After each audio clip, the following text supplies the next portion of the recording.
आहे चौफेर news network आणि आपण पाहत आहात आजच्या ठळक घडामोडी।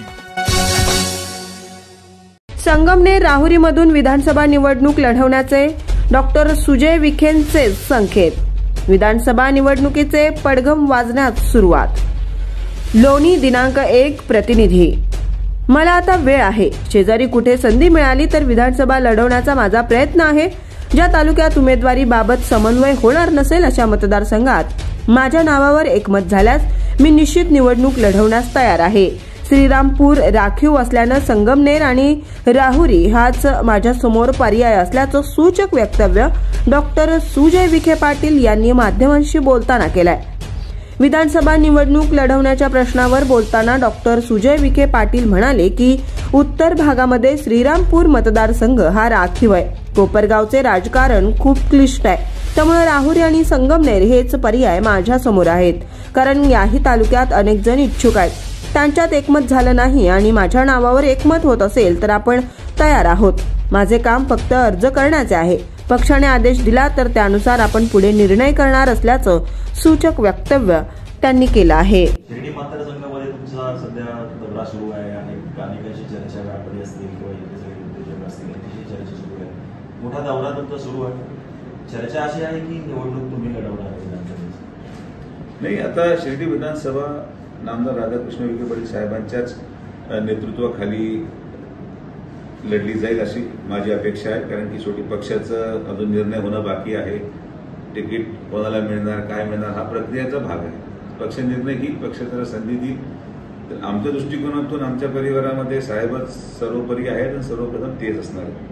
आता राहिला मुद्दा माझा, मी बऱ्यापैकी आता मला वेळ आहे, तर शेजारी पाहू आजूबाजूला कुठं काही संधी सापडली तर आपण प्रयत्न निश्चित प्रक्रियेमध्ये भारतीय जनता पार्टीच्या रचनेमध्ये तेच वैशिष्ट्य भारतीय जनता पार्टीचं आहे की या रचनेमध्ये प्रत्येक माणसाला संधी आहे आपलं मत व्यक्त करायची, उमेदवारी मागायची। त्या आधारावर जर भारतीय जनता पार्टीचा कोणीही व्यक्ती हा फक्त एका व्यक्तीपुरतं मर्यादित नाही, आज आमच्या या परिसरामध्ये असलेला तालुका अध्यक्ष असेल त्यालाही वाटलं की मी निवडून मला संधी पक्ष दिली पाहिजे, तो पक्षाकडे मागणी करू शकतो। शेजारचा मतदारसंघ तुम्ही म्हटले नाही, कोणता मतदारसंघ असा डोक्यात घेऊन तुम्ही सध्या विचारात आहात?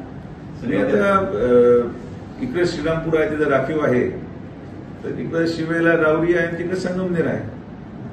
कोपरगावला अगोदरच एवढं क्लिष्ट वातावरण आहे, त्याच्यामध्ये आपण जाण्यापेक्षा जिथं जिथं थोडं कार्यकर्त्यांना वाटत असेल की शेवटी मी काय कोणावर लादत नाही स्वतःला, पण आता कदाचित वाटलं एखाद्या तालुक्याला की तुम्ही जर पाहिली बऱ्याच तालुक्यांची रचना अशी आहे की तिथं कार्यकर्त्यांमध्ये एकमत होत नाही की नेमकी कोणाला द्यावं। कधी कधी 4-4 लोक असतात, 3-3 लोक असतात, तर तिथं जर समन्वय झाला नाही तर मग मी त्यांना विनंती केली की तुमचा समन्वय होत नसेल आणि मी तुम्हाला चालत असेल, शेवटी आता मी सुशिक्षित माणूस या नात्याने माझं काम अर्ज करण्याचं आहे।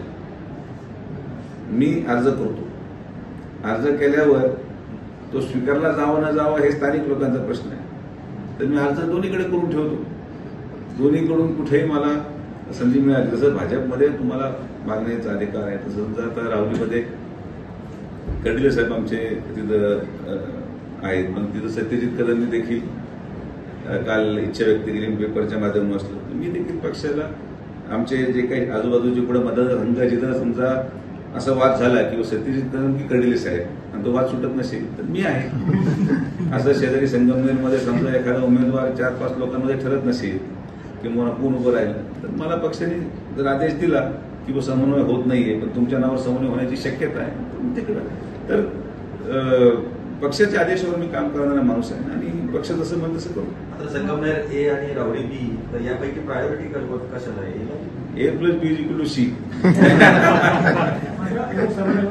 पाहिलं तर जागा वाटप उशिरा झालं, नावं उशिरा जाहीर झाली, त्याचा फटका बसला। त्या अनुषंगाने विधानसभेला ही परिस्थिती पुन्हा येऊ नये असं वाटतंय? मला असं वाटतं की बरीचशी चर्चा ही मीडियासमोर होत नाहीये. बरीचशी चर्चा बंद दारी आड झालेली आहे. बऱ्याचशा चर्चा होऊन गेल्यात. बऱ्याचशा चर्चा झाल्यानंतरच मी आज वक्तव्य करतो.